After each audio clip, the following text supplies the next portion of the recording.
নমস্কাৰ বন্ধু বান্ধৱীসকল, আমাৰ অসমীয়া ফেমিলি কিচেনৰ আন এটি ভিডিঅ'লৈ আপোনালোকক স্বাগতম জনাইছোঁ।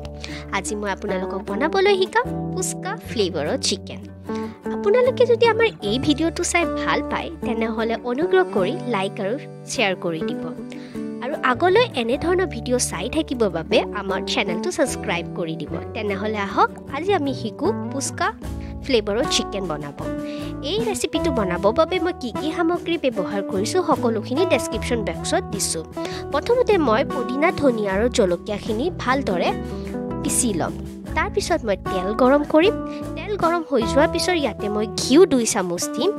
ঘিখিনি গলি যোৱাৰ পিছত ইয়াতে হালধি দিম। হালধি দিয়াৰ পিছত ইয়াতে দিম ৰঙা জলকীয়া, আদা নহৰু পেষ্ট।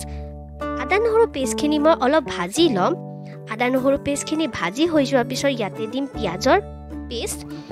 পিঁয়াজ, আদা নহৰু পেষ্টখিনি আপুনি ভালদৰে ভাজি ল'ব যাতে ইয়াৰ কেঁচা গোন্ধটো ৰৈ নাযায়। এয়া চাওক তেল ওপৰলৈ উঠি আহিছে। ইয়াতে আমি এতিয়া মাংসখিনি দিম। মই ইয়াতে ব্ৰইলাৰ মুৰ্গী ব্যৱহাৰ কৰিছোঁ, আপোনালোকে লোকেল মুৰ্গীও ব্যৱহাৰ কৰিব পাৰে। তাৰপিছত আপোনালোকে লাহে লাহে মাংসখিনি লৰাই থাকিব যাতে গোটেই মছলাখিনি মাংসৰ লগত মিহলি হৈ যায়। আপোনালোকে এনেদৰে 5 মিনিট জুইতে ৰাখি থ'ব মাংসখিনি আৰু মাজে মাজে লৰাই থাকিব যাতে মাংসখিনি লাগি নাযায় তলত। 5 মিনিট হৈ যোৱাৰ পিছত আপোনালোকে ইয়াত গুড়া মছলাখিনি দি দিব। ইতিমধ্যে মই কৈছোঁৱে যে ইয়াত মই কি কি মছলা ব্যৱহাৰ কৰিছোঁ সকলোখিনি ডেছক্ৰিপশ্যন বক্সত দিছোঁ। মছলাখিনি দি হৈ যোৱাৰ পিছত ভালদৰে আকৌ মাংসখিনি লৰাব যাতে মছলাখিনি মাংসৰ লগত মিহলি হৈ যায়।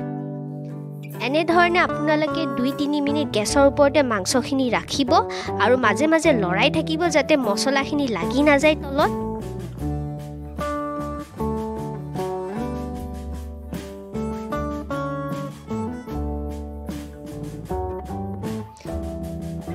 দুই 3 মিনিট হৈ যোৱাৰ পিছত আপোনালোকে ইয়াত পানী দিব। মই ইয়াতে আধা গ্লাছ পানী দিছোঁ। তাৰপিছত নিমখ সোৱাদ অনুসৰি দিব। তাৰপিছত আকৌ মাংসখিনি অলপ লৰাই দিব।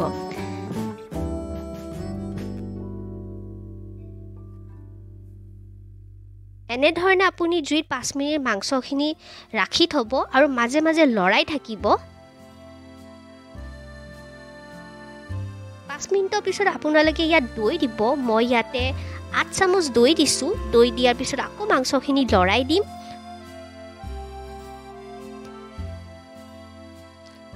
তাৰপিছত অলপমান ধনিয়া ছটিয়াই দিম ওপৰত। তাৰপিছত ভালদৰে লৰাই দিম।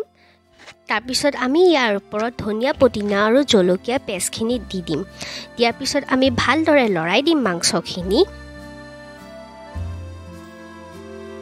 তাৰপিছত আৰু অকণমান ধনিয়া ছটিয়াই দিম ওপৰত।